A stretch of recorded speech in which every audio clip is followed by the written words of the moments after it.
Hi, I'm Samara Renee. I am born and raised in Brooklyn, New York.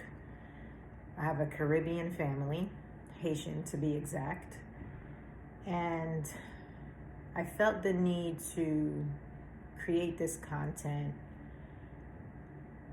so I can potentially help someone who may relate to the things that I will say moving forward. I'm about to be 40 years old, believe it or not. I've been through a lot, and as long as I'm living, I'm going to continue going through things. That's life, right? A roller coaster. So I've done a lot of self-reflecting mainly over the last, I want to say month or so, but I've been doing some self-improvement over the last 5-6 years. And I must say I've grown a lot since then. FYI, I was a whole hot mess in my 20s and teens, as most of us probably are. But one thing that I guess you could say keeps nagging at me is the little girl inside. And it was just, yesterday, a friend of mine was asking me and another friend, do we ever talk to our inner child? The answer was no from both of us. And she asked, what would I say to her? And I haven't been able to stop thinking about it. I know exactly what I would say and do. The first thing that actually popped up in my head when she asked that question was, I would give her a big hug. And in talking about it with my boyfriend now, he said, what would you say after the hug? And I could only be as encouraging and uplifting as I could be. I would tell her how much I love her, how proud I am of her, how she's resilient and she will go through challenges, but she will stand strong through it all. She will become who I am today. And I am insanely proud of myself. After all the emotional neglect, emotional trauma,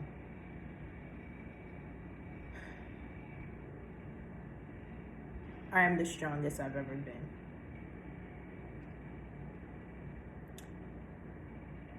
But that didn't happen overnight.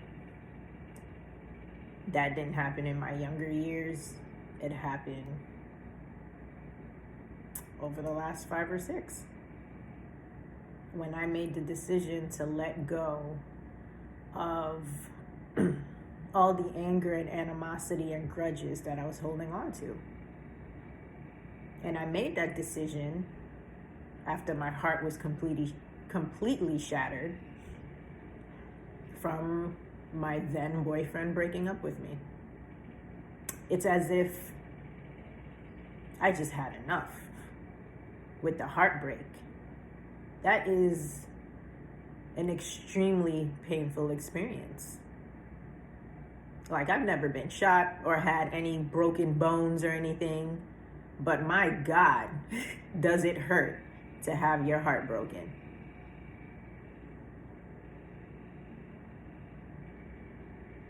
Like, I'm tearing up just thinking about it. Now imagine, and that's just one instance. Imagine, I don't want to say ongoing heartbreak, but it's repeated from, I don't know, as far as I can remember is I don't know. Teenage years or even preteen. I don't know. I don't remember when. Actually, now that I think about it, my first big heartbreak was when my first boyfriend broke up with me. Now, notice there's a little bit of a pattern there.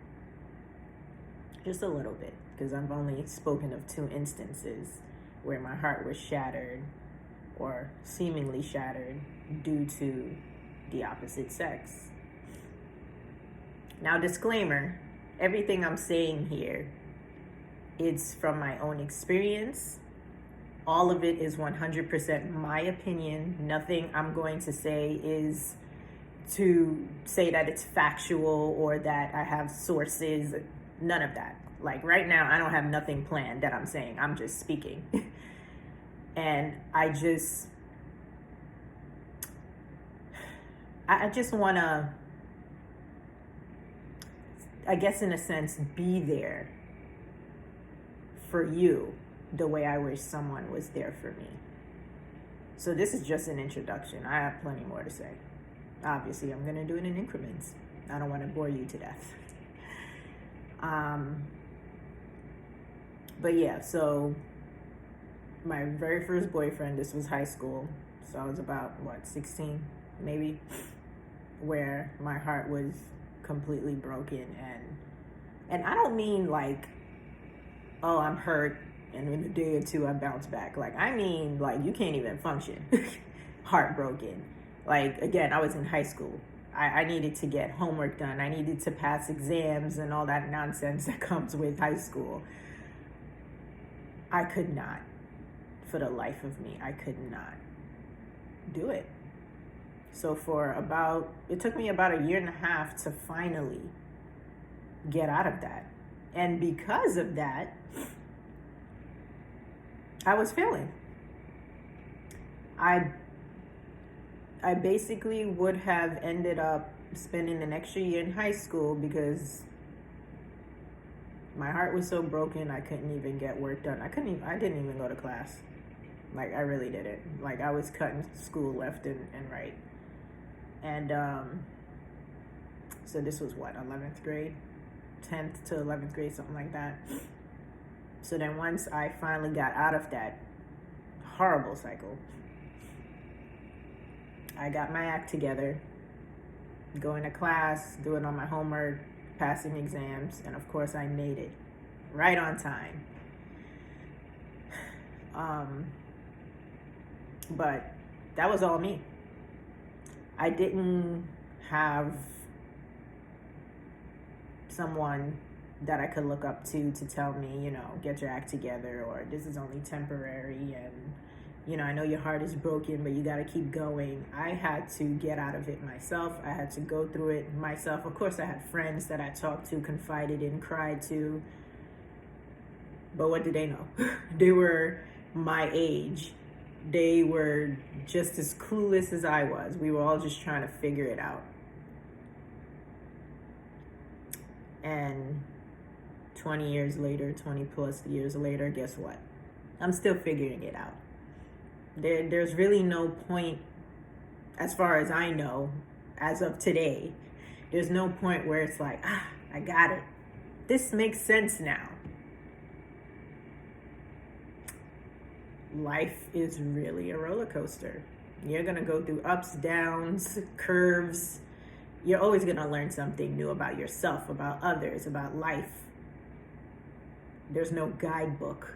Everyone here on this earth is trying to figure it out, as far as I'm concerned. I have yet to meet someone who got it all figured out. If you're out there, hey, shout me out. Let me know. But then again, that would be his or her own experience and his or her own opinion. I may not be able to relate. Heck, I may not even agree with what is being said.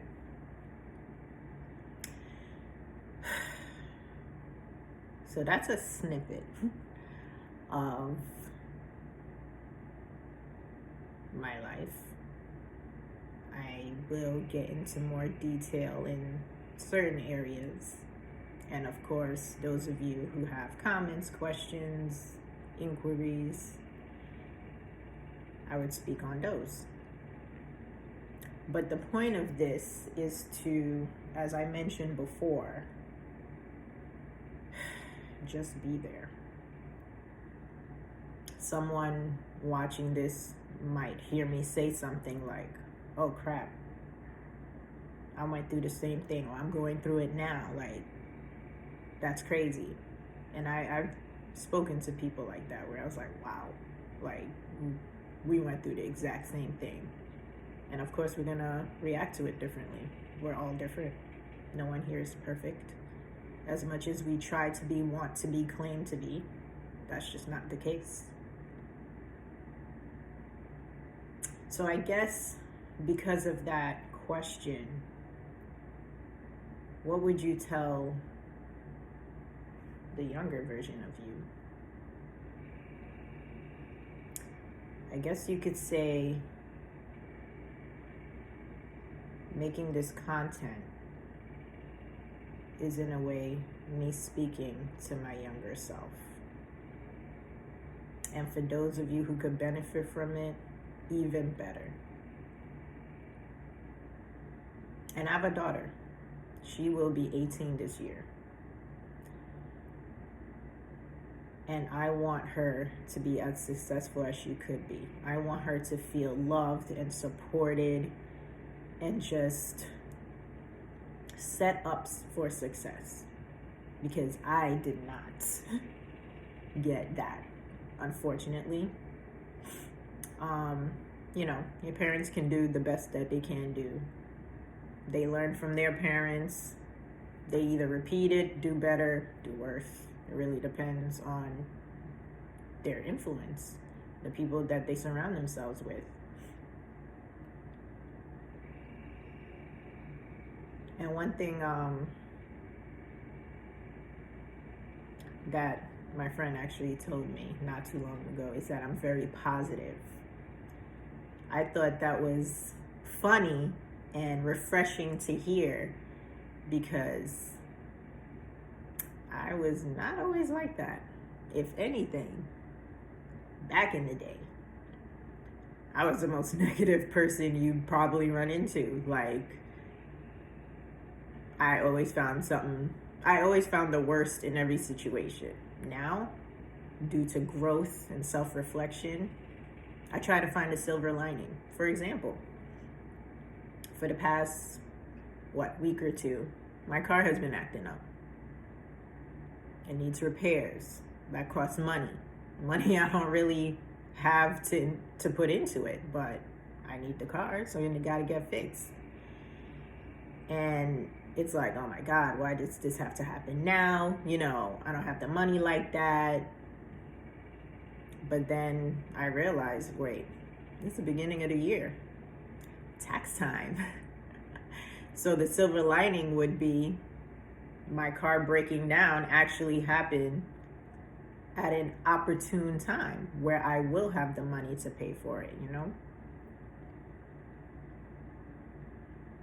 So that's what I'm gonna try to help anyone who cares to listen to accomplish. Just find a silver lining. Encourage yourself, uplift yourself. Surround yourself with those who are uplifting and encouraging. And believe me, life will feel and be so much better. But my son is now blowing up my phone. So stay tuned.